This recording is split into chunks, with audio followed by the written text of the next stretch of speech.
नमस्कार मित्रांनो, स्वागत करतो तुमचं माझ्या ब्लॉग्समध्ये। तर मित्रांनो, आजच्या ब्लॉग्समध्ये आपण जाणार आहोत उत्तर दिशेला फिरण्यासाठी। तर मित्रांनो, ब्लॉग्समध्ये काय दिसतं काय नाही ते तुम्हाला एक क्षणाचा आनंद मी तुम्हाला दाखवणार आहे। तर मित्रांनो, ब्लॉग्समध्ये लागून राहा, एकदम मजेत काही ना काही तुम्हाला पाहायला मिळेल। तर आता आपण जाऊया पुढे उत्तर दिशेला फिरण्यासाठी। तर मित्रांनो, फिरत फिरत आपण आलो आहोत एका पोहळाच्या किनाऱ्याला आणि आपल्याला दिसत असतील, तुम्हाला ह्या साईडला जर कॅमेरा फिरवला तर तुम्हाला एकदम हिरव्यागार दिसत असतात। हे झाड काय आहे? बाभूळ। तुम्हाला बाभूळ एकदम दिसत आहे, एकदम छोटीशी आहे आणि तिकडच्या साईडला तर मोठी पण आहेत। पण आता मी तुम्हाला ह्या साईडला जाऊन दाखवणार आहे काय काय आहे काय नाही ते। आणि मित्रांनो, इकडे जर पाहिलं तर तुम्हाला पळसाचं झाड दिसत असेल। याला आमच्याकडे पळस असे म्हणतात, तुमच्याकडे काय म्हणतात ते आम्हाला माहीत नाही। जे हे 3 पानं असतात ते, पण याच्यातलं एक पान गायब आहे। म्हणजे माणसं काही ना काही देव करण्यासाठी किंवा काही करण्यासाठी घेऊन जातात। तर तुम्हाला हे पळसाचे झाड पण दिसत असेल। एकदम झाड म्हणजे एक ते आता झुरूटच आहे, अजून मोठं झालेलं नाही। पण तर मित्रांनो, अजून पुढे गेलो म्हणजे आपण पुढे गेलो तर आपल्याला अजून काय दिसतं, तर ह्या ठिकाणी तुम्हाला दिसत असेल कोरडं ठणठणीत असं ओहळ आहे। म्हणजे पूर्ण ओहळ जे आहे ते आता आटलेलं आहे आणि ह्या ठिकाणाला तुम्हाला थोडं पाणी दिसत असेल।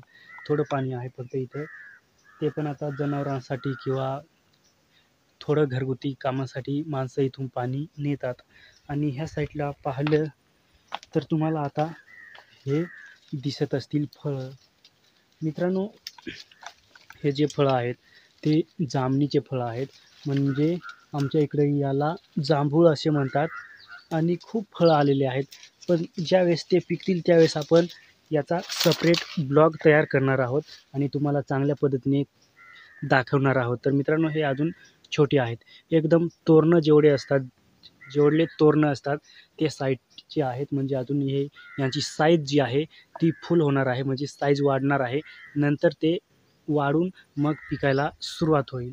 तर मित्रांनो, खूप काही फळं लागलेले आहेत, तुम्हाला दिसत असतील। ह्या साईडला जर फिरवला कॅमेरा तर तुम्हाला दिसत असतील आणि ह्या साईडला पण आहेत आणि वर पण भरपूर आहेत। तसं तर तुम्हाला वर दिसत नसतील, पण भरपूर काही आहेत। म्हणजे जामणं जे आहेत ते छोटे छोटे आहेत। हे पहा मित्रांनो,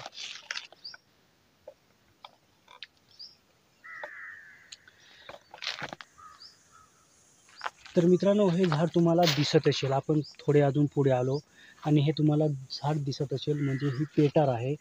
ह्या पेटारीला पण फळे आलेले आहेत, पण ते फळे कसे यूज होतात ते अजून मला पण माहीत नाही। फक्त फळं आहेत ते तुम्हाला मी थोडक्यात म्हणजे थोडंफार दाखवतो कसे असतात ते। नंतर जर वाटलंच त्याच्यावर माहिती जर भेटलीच तर मी तुम्हाला फुल ब्लॉग तयार करून ह्या सेपरेट झाडावरती तुम्हाला मी दाखवेन। पण आताच्या कामासाठी मी तुम्हाला थोडंच दाखवतो। तर मित्रांनो,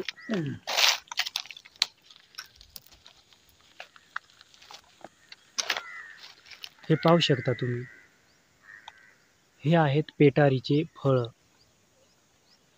आमच्याकडे ह्या झाडाला पेटार असे म्हणतात, तुमच्याकडे काय म्हणतात ते मला माहीत नाही। कमेंटमध्ये नक्की सांगा काय म्हणतात काय नाही ते।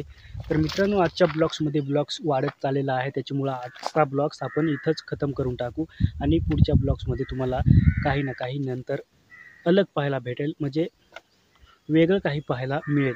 तर मित्रांनो, आजच्या ब्लॉग्समध्ये एवढंच सांगतो। ब्लॉग्स आवडला असेल तर लाईक करा, शेअर करा आणि आपल्या चॅनलला सबस्क्राईब करा। तर मित्रांनो, आजच्या ब्लॉग्समध्ये एवढंच। जय हिंद, वंदे मातरम।